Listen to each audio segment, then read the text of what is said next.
Super position. இந்த super position பார்த்தோன்னா ஒரு வேற லெவல் ஒரு ஃபினாமினா. சரியா? என்ன அப்படின்னா சப்போஸ்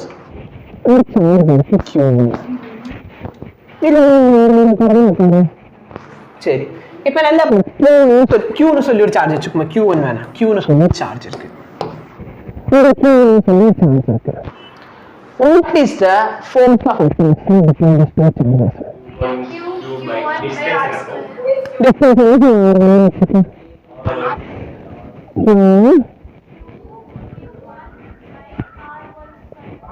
Difficulty. புரியுதா?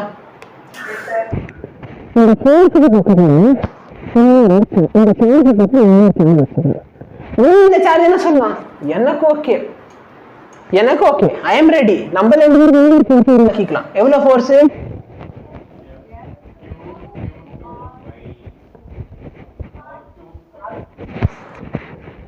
சார்ஜ் வருதா? No problem. எனக்கு என்ன, எனக்கு கவலை இல்லை.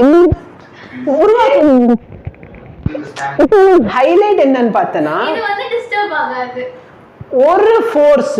சரியா? ஃபர்ஸ்ட் ஒரே ஒரு ஃபோர்ஸ் தான் இருந்துச்சு. புதுசா ஒரு ஃபோர்ஸ் வரதுனால இல்ல புதுசா ஒரு சார்ஜ் வந்து இந்த சார்ஜோட விசினிட்டில வரதுனால இவங்க ரெண்டு பேரோட ரிலேஷன்ஷிப்ல எந்த பாதிப்பும் வராது. புரியுதா? இவங்க முன்னாடி எப்படி இருந்தாங்களோ அப்படியே இருப்பாங்க. புதுசா வரியா வா, நோ ப்ராப்ளம். அதுக்காக முன்னாடி இருக்கவங்கள விட முடியாது. முன்னாடி எப்படி இருந்தாலும் அப்படியே இருப்போம். ஸோ இந்த ஃபோர்ஸ் வந்து எவ்வளவு சார்ஜ் வந்து கொண்டு வந்துக்கோ. புரியுதா? அப்ப சார்ஜ் வந்து டிஸ்ட்ரிபியூட் ஆகுது. ஃபார் எக்ஸாம்பிள் இப்போ என்கிட்ட 100% இருக்குன்னு வச்சுக்கோ. ஒருத்தவங்க இருக்காங்க 100%, ரெண்டு பேர் இருக்காங்க 50-50. நோ, 100 கொடுப்போம். உனக்கு எக்ஸ்ட்ரா வேணும், எக்ஸ்ட்ரா ஏதாச்சும் ஒரு 20 or 30 எக்ஸ்ட்ரா. ஆல்ரெடி எவ்வளவு இருந்துச்சோ அதுல எந்த பாதிப்பும் வராது. புரியுதா? என்ன டிஃபிகல்ட்டி? அப்ப முன்னாடி யோசிச்சு பாரு. சப்போஸ் என்கிட்ட ஒரே ஒரு சார்ஜ் இருக்கு, அப்ப ஃபோர்ஸ் எவ்வளவு இருக்கும்? ஃபோர்ஸ் பார்த்தனா ஜஸ்ட் F1 க்கு ஈக்குவலா இருக்குமா? இப்ப பார்த்தனா 3 ஃபோர்ஸ் இருக்கா? அப்ப டோட்டல் ஃபோர்ஸ் பார்த்தனா டோட்டல் ஃபோர்ஸ் இன்க்ரீஸ் ஆயிருச்சா? ஆனா டோட்டல் ஃபோர்ஸ் இன்க்ரீஸ் ஆனது எந்த காரணத்துக்குண்டோ இந்த ரெண்டு பேருக்கு நல்ல இருக்க ஃபோர்ஸ்ல டிஃபரன்ஸ் இருக்கா? They are going to be the same. இந்த வேல்யூ மாறாது. சரியா? அப்ப சோ அதே மாதிரி பார்த்தா சூப்பர் பொசிஷன். ஆக்சுவலி இது என்னது? ஸ்கேலர் குவாண்டிட்டியா வெக்டர் குவாண்டிட்டியா? யார் ஸ்கேலர் சொன்னது? Sathyapriya. Force is a vector quantity. நான் உடனே சக்தி இந்த டைரக்ஷன்ல அடிக்கிறதுக்கும் நீ என்ன அடிக்கிறதுக்கு டிஃபரன்ஸ் இருக்கா இல்லையா? இருக்கா இல்லையா? போய் அடிக்கிறதுக்கோ இல்ல சத்தியம் வந்து ஏதோ டிஃபரன்ஸ் இருக்கா இல்லையா? டைரக்ஷன் பொறுத்து சேஞ்ச் ஆகுதா? கரெக்டா இல்லையா? அப்ப இது என்ன குவாண்டிட்டி? Vector quantity. அப்ப இதோட சம் என்ன எப்படி பண்ணனும்? வெக்டர் அடிஷன் யூஸ் பண்ணனும். வெக்டர் அடிஷன் எங்க பார்த்தோமே? எங்க பார்த்தோம் வெக்டர்? சும்மா இருக்கா? Vector addition படிச்சிருக்கோமா? முகேஷ்க்கு பத்தியா இது வரைக்கும் ஒரு ரிலேஷன்ஷிப் ஓடிச்சு, அங்க உடனே ஒரு ரிலேஷன்ஷிப் வந்தானு போயிட்டான். இப்பெல்லாம் மாத்த கூடாதுடா. முன்னாடி எப்படி இருந்து அப்படியே இருக்கணும். அப்படி இருக்கிறப்ப நீ புதுசா கால் அட்டெண்ட் பண்ணிக்கலாம். எஸ், புரியுதா? அப்ப வெக்டர் அடிஷன் மோஸ்டா பார்த்தனா உனக்கு டைரக்ஷன் தெரியணும். இப்போ உனக்கு தலைவலின்னு போயிட்டு செத்துறா. எந்த உயிர் எடுக்கிறதுக்குன்னு வர. அப்ப நல்லா பாரு, என் டோட்டல் ஃபோர்ஸ் ஏதாச்சும் it depends upon sum of சரியா? வெக்டர் அடிஷன் ஒரு வார்த்தை தெரியும் பாரு. ஆன்சர் சொல்லுங்க. இது ஒரு ஃபோர்ஸ், இது ஒரு force. Result very good.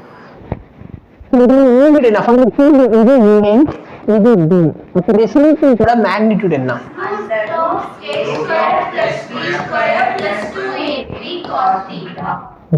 Answer பண்ற பரவாயில்லையே. வெரி குட், சூப்பர், நல்லது. என்ன பண்ணணும்? Super. 11th book Mukesh, sorry, இந்த புக்ல எனக்கு வெக்டர் அல்ஜிப்ரா எடுத்து காட்டுங்க சம்பத். Second volume book. சரி, இப்ப நல்லா பாரு.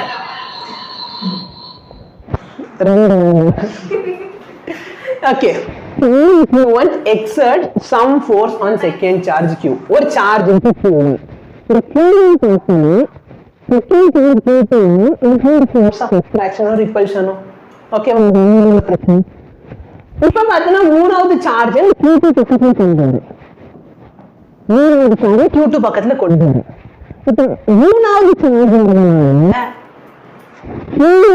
Q2 ஃபோர்ஸ் இன்க்ரீஸ் ஆகும் டிக்ரீஸ் ஆகும்.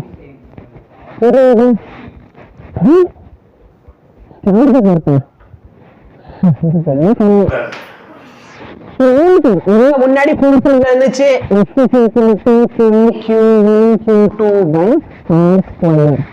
இவன் வரதுனால டோட்டல் ஃபோர்ஸ்ல சேஞ்ச் இருக்குமா? டோட்டல் ஃபோர்ஸ்ல சேஞ்ச் இருக்குமா? முன்னாடி வந்து இவங்களுக்கு மட்டும்தான் இருந்துச்சு அட்ராக்ஷன். இப்ப பார்த்தா இவங்களுக்கும் அட்ராக்ஷனும் ரிப்பல்ஷனும் இருக்கும். அப்ப டோட்டல் ஃபோர்ஸ்ல சேஞ்ச் இருக்கும். ஆனா இவங்க ரெண்டு பேருக்கு நடுவில் ஏதாவது சேஞ்ச் வந்துச்சா? வராது. So it remains the same. இதான் ஒரு கேள்வி. 3 charges Q are placed at the corner of the equilateral triangle. The force on any charges, ஏதாச்சும் ஒரு சார்ஜ் மேல இருக்கிற ஃபோர்ஸ் என்ன? எந்த சார்ஜ் மேல ஃபோர்ஸை கண்டுபிடிக்கலாம்? இந்த சார்ஜ், இந்த சார்ஜ், இந்த சார்ஜ். மேலையா? சரி, உன் ஆசை நிறைவேற்றுவோம். கண்டிப்பா மேல தான் வேணுமா? Very good. இந்த சார்ஜ் மேல இருக்க ஃபோர்ஸ் எவ்வளவுன்னு கண்டுபிடிக்க போறேன். சரியா? அது மேல வரையறப்ப என் கை இப்படி வளைச்சிட்டு இன்னும் எழுதணும். சரியா? அதான் பிரச்சனை. இங்கன்னா இப்படி நேரம் எழுதிக்கலாம். இப்ப நல்லா பாரு, இந்த Q சார்ஜ் மேல ஒரு ஃபோர்ஸ் எக்ஸர்ட் பண்ணுமா பண்ணாதா? எவ்வளவு ஃபோர்ஸ்? ரெண்டுமே Q KQ2/A². But my question is, force is attractive or repulsive? எப்படி சொல்ற? இது சார்ஜ் Q, இது சார்ஜ் Q. ஃபோர்ஸ் என்ன? சேமா இருக்கு. ரிப்பல் பண்ணுமா பண்ணாதா? பண்ணும். அப்ப இந்த சார்ஜ் என்ன பண்ணுவான்? இப்படி ரிப்பல் பண்ணிடுவான். எவ்வளவு ஃபோர்ஸ்ல ரிப்பல் பண்றான்? கரெக்ட். A². Thank you. இங்க என்ன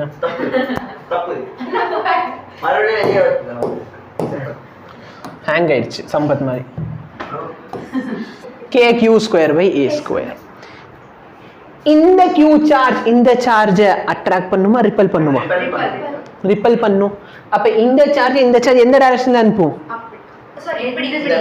ரிப்பல்னா கீழே அனுப்புமா? கரெக்டா இல்லையா? ரிப்பல் சரி இப்படி அனுப்புவோம். கரெக்டா? It is a central force. என்ன ஃபோர்ஸ்? Central force. அப்ப சென்ட்ரல் ஃபோர்ஸ்னா என்ன? The force will act along the line joining. இந்த லைன்னா இந்த லைனுக்கு along இப்படி ஆக்ட் பண்ணும். கரெக்டா இல்லையா? Again my question is same. எவ்வளவு மேக்னிட்யூட்ல? Okay, fantastic. இப்போ எனக்கு ரெண்டு ஃபோர்ஸ் ஆக்ட் ஆயிடுச்சா? ஏன்னா நல்லா பாரு, இவங்க ரெண்டு பேருக்கு நல்ல ஒரு ஃபோர்ஸ், இவங்க ரெண்டு பேருக்கு நல்ல. வேற ஏதாவது ஃபோர்ஸ் இருக்கா?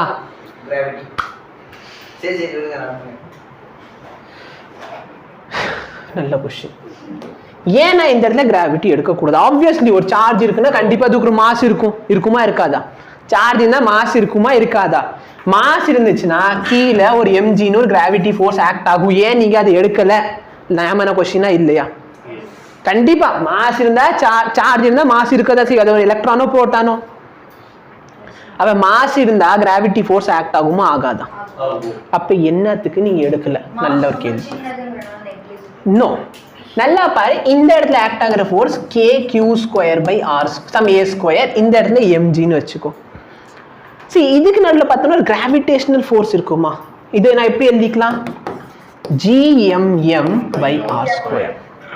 கரெக்டா இல்லையா? போன லெக்சர்லயே பார்த்தோம் இந்த ரெண்டு ஃபோர்ஸோட ரேஷியோ எவ்வளவு வந்துச்சு? 10^37 கிட்ட வந்துச்சு. 2-3 ப்ராப்ளம் கொண்டு நம்ம சால்வ் பண்ணோம். கரெக்டா இல்லையா? இன்னைக்கு நேற்று ஹோம்ஒர்க் கொடுத்து எக்ஸாம்பிள் ப்ராப்ளம் சால்வ் பண்ணியிருந்தா அதுல ஒரு எக்ஸாம்பிள் இருந்துச்சு. அப்ப நல்லா பாரு, இவன் 10^37 இருக்கான், இவன் 1 இருக்கான். கரெக்ட்? அப்படிதானே meaning? It is 10^37 times stronger then this. அப்படின்னா என்ன அர்த்தம்? இதோட வேல்யூ 10^37 டைம்ஸ் அதிகமா இருக்குன்னு அர்த்தம். கரெக்டா இல்லையா? புரியுதா சம்பத்? அப்ப யோசிச்சு பாரு, நான் இதுக்கு ரெண்டுத்துக்கும் ரிசல்டன்ட் கண்டுபிடிக்க போறேன். ஏன் ஏன்னா சம்பத் சொல்லியிருக்கா அதுக்காக. அப்ப நல்லா பாரு 10 பவர் 37 ஏன்னா a square plus b square plus 2a into b. b ஓட வேல்யூ வந்து 1. ஆங்கிள் பார்த்தனா 90 டிகிரி. கரெக்டா? புரியுதா? cos 90 என்ன? 0. ஓகே. அகைன் இது மொத்தமா அண்டர் ரூட்டுக்குள்ள இருக்கும். தேங்க்யூ. அண்டர் ரூட்டுக்குள்ள. ஓகே. அந்த வேல்யூ 0 ஆயிடுச்சா? எங்கல இருந்து எங்க வரைக்கும் இது ஃபுல்லா 0. Any difficulty? 10 பவர் 37 ஸ்கொயர் பண்ண என்ன? 74 plus 1.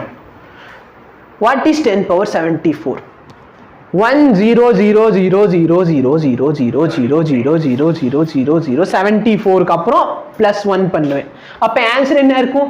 1 0 0 0 0 0 0 0 0 73 zeros அப்புறம் 1. இது ஆல்மோஸ்ட் ஈக்குவல் டு 1 0 0 0 சொல்லலாமா சொல்லக்கூடாதா? கரெக்டா? என்ன சொல்றேனே புரியலனே. நல்லா பாரு இந்த 10 பவர் 74 plus 1 நான் 10 பவர் 74 னு எழுதலாமா எழுதக்கூடாதா? அப்ப இந்த கிராவிட்டி இருக்கிறது இல்லாம இருக்கிறது ஒண்ணா இல்லையா? அதனால நம்ம இந்த லெசன் ஃபுல்லா கிராவிட்டி என்ன பண்றோம்? அடுத்த டைம் இந்த क्वेश्चन வந்துச்சுனா வெளிய போவேன். தெருமுனையில இது இம்போசிஷனோட மோசம் தெருமுனையில. இப்ப நல்லா பாரு ரெண்டு வெக்டார் தெரிஞ்சிருச்சு. சப்போஸ் இதான் என்னோட a வெக்டார், இது என் b வெக்டார். எனக்கு மேக்னிட்யூட் வேணும், பட் எனக்கு ஆங்கிள் தெரியல. இது ரெண்டுத்துக்கு நடுவுல இருக்க ஆங்கிள் தெரிஞ்சா தானே a வெக்டாருக்கும் b வெக்டாருக்கும் உள்ள ஆங்கிள் வேணும். எப்படி 60 சொல்ற? क्वेश्चनல சொல்லிட்டேன் என்ன ட்ரையாங்கிள்? அப்ப இந்த ஆங்கிள் 60 டிகிரியா? இதே 60 னா இது 60 ஏதோ ஒரு ப்ராப்பர்ட்டி இருக்குமே, வெர்டிகலியா? இது வெர்டிகலி. ஓகே சரி கரெக்ட்டா? இப்ப ரெண்டு வெக்டார் இருக்கு, ஆங்கிளும் தெரிஞ்சிருச்சு. ரிசல்டன்ட் கண்டுபிடி. நல்லா பாரு sum a square plus b square plus 2ab cos 60. கரெக்ட்டா? a ஓட வேல்யூ சப்ஸ்டிட்யூட் பண்ணு, b ஓட வேல்யூ சப்ஸ்டிட்யூட் பண்ணு, 2ab ஓட வேல்யூ சப்ஸ்டிட்யூட் பண்ணு, cos θ ஓட வேல்யூ சப்ஸ்டிட்யூட் பண்ணு. ஏதோ ஒரு ஷார்ட்கட் சொல்லி கொடுத்தேன், ரெண்டு வெக்டர் ஈக்குவலா இருந்தால் சரியா இந்த மெத்தட ஃபாலோ பண்ணிக்கோ, ஒன்றும் பிரச்சனை இல்லை. a ஓட வேல்யூ என்ன? kq square by a square. இது மொத்தம் ஸ்கொயர் பண்ணுவேன். அடுத்து என்ன பண்ண? b ஓட value kq square by a square. Okay first time உனக்கு சால்வ் பண்ணி காமிச்சிடுறேன். நல்லா பாரு இந்த இடத்துல a வும் b யும் சேமா? அப்ப நல்லா பாரு இந்த டேர்ம் என்ன ஆயிடுச்சுன்னா a square plus a square plus 2a square cos θ. இப்ப 60 வேணா cos θ ன்னு வச்சுக்க, ஜெனரலா டிரைவ் பண்ணிடுறேன், அப்புறமே நீ வச்சுக்கோ சரியா? 2a square plus 2a square, 2a வேணா காமன் எடுத்துக்கலாம், 2a ஸ்கொயரா 2a square 1 plus cos θ. இந்த இடத்துல ஏதோ ஒரு லா படிச்சிருப்பி, ஏதோ வருமே, என்னமோ வரும் இந்த இடத்துல 1 பிளஸ் cos θக்கு பதிலா 2 cos ஸ்கொயர் θ பை 2. ஏதோ எங்கேயோ வந்துமே, ஏதோ ஒரு லெசன் படிச்ச மாதிரி இருக்கா? ஏதோ ஒரு ஐடென்டிட்டின்னு சொன்னீங்களா? சரிம்மா புக்கில் இல்லை. ஓகே இப்போ பாரு cos 2 θ equal to 2 cos square θ minus 1. புக்கில் இருக்கா? இருக்கா? 2 ஆல டிவைட் பண்ணியிருக்கேன் தீட்டாவை. அப்போ cos θ 2 cos square θ by 2 minus 1. அந்த மைனஸ் 1 இங்கிட்டு வந்தா அப்போ 1 பிளஸ் cos θ இப்போ என்ன போடலாம்?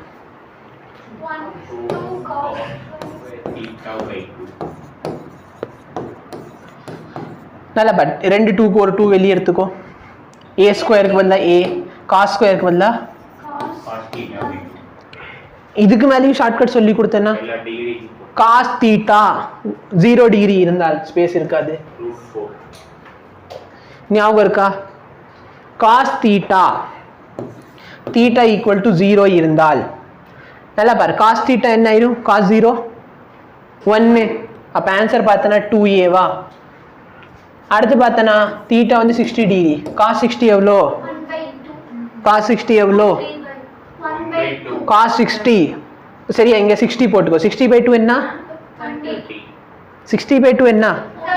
30 cos 30 என்ன root 3 by 2. √3/2 a 90 போட்டுக்கோ θ is equal to எவ்வளோ உள்ளே இருக்கவங்களுக்கு புரியுதா Yes, ma'am. ஏன்னா ஒரு சில புது ஸ்டூடெண்ட்ஸ் இருக்கீங்க அதனால தெரியாது இதெல்லாம் அதனால பார்த்துக்கோ θ is equal to 90 அப்போ θ/2 என்ன 45 cos 45 என்ன நல்லா பாரு ஆக்சுவலாக இந்த இடத்துல ஒரு 2 இருந்திருக்கும் 2 இந்த 2 கேன்சல் ஆயிரும் Root 3. இப்போ நல்லா பார்த்தோன்னா இந்த இடத்துல 2a cos θ ஸோ இந்த வேல்யூ என்ன ஆச்சு 1/√2 2a/√2 அப்போ √2 2/√2 into a கரெக்டா √2a அடுத்து θ is equal to 120 degree 1. நல்லா பாரு cos 120/2 cos 60 1/2 1/2 இந்த 2 கேன்சல் ஆயிடுச்சுன்னா வெறும் a இருக்கும் 1. அடுத்து θ is equal to 180 போட்டால் 0 இப்போ இது எப்படி ஞாபகம் வச்சுக்கிறதுக்கு சொன்னேன்னால பாரு இது 0 root of 1 அப்போ இந்த ஆன்சர் வந்து சால்வே பண்ணாமல் ஆங்கிள் எவ்வளோ 60 டிகிரியா 60 டிகிரி அப்போ என்ன ஏவோட வேல்யூ என்ன A into 5/a square.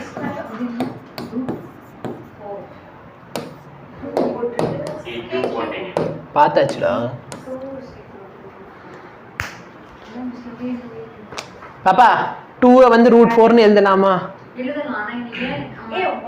ஏன்னா அப்பதான் உனக்கு பார்க்கறதுக்கு √1 √2 √3 √4 கரெக்டா இல்லை எனக்கு அதெல்லாம் பிடிக்கல ஓகே நான் வந்து இந்த இடத்துல வந்து இது வந்து √2/√2ன்னு கூட வச்சிருக்கலாம் பட் எதுக்கு ஈஸியாக ஞாபகம் இருக்குன்னா 0 √1 √2 √3 √4 அப்படின்ட்டு பட் பிரச்சனை எங்கே வரும் எதுக்கு √1 வரும் எதுக்கு √2 வரும் ஏன்னா ஆங்கிள் மறந்து போயிடும் நல்லப்பா இது வந்து யூனிஃபார்ம் 0 60 இங்கே 120 180 நடுவில் 90 மட்டும் ஸ்பெஷல் ஆங்கிள் எடுத்திருப்போம் கரெக்டா